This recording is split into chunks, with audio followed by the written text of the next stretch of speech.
Hi. One of my favorite ways of learning about history is by reading personal narratives.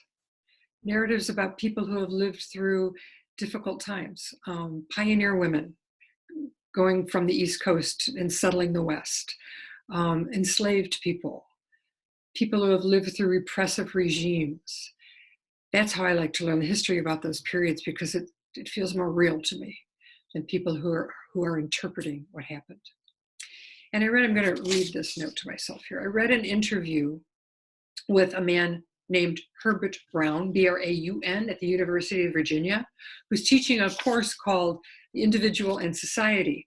And because of the COVID-19 pandemic and the pressure and change that this is putting everybody through, he's asking his students to write down their experiences. I'm like, wow, what a brilliant idea.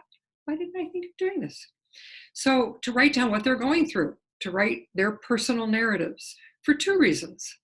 The first reason is just to have a record of it for yourself to look back on, or for to hand down to your children and your grandchildren and create these personal narratives that people love to read because they teach us about other people's experiences.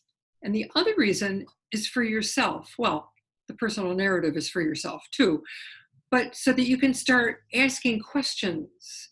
Yeah, because the course is the individual and society, that's where his focus is.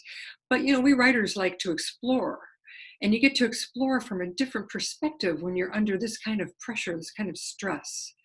And so asking questions about whatever country you're in, your political system, and equality or inequality, poverty, the health system, the natural world.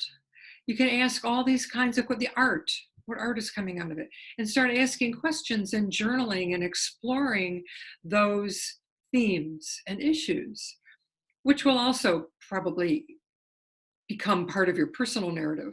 But it's kind of a two-pronged thing. So I love that idea, and I wanted to share that with you and see if maybe that's something you feel like doing. I'm going to start because I will admit that I'm a little bit unfocused now in terms of working on my work in progress, which is a memoir, and I'm still working on it. But but I think I really would like to do this too, just recording what's happening and asking deeper questions and exploring. And I bet other stories and other perhaps essays or articles for all of us will come out of this exploration. So I wanted to share that with you, and I hope that you're hanging in there and taking care of yourselves, eating well, getting lots of sleep, drinking lots of water, social distancing, all that good stuff, and trying to stay connected to your creative side with your writing and any other way that you can think of. So I'm Pam Sorellis of Winged Horse Writing Studio. And if you like this idea, I appreciate it if you comment below, or if you end up doing it and want to come back and say what you did, kind of keep us apprised of what you're doing, that would be great. So happy writing and take care. Bye.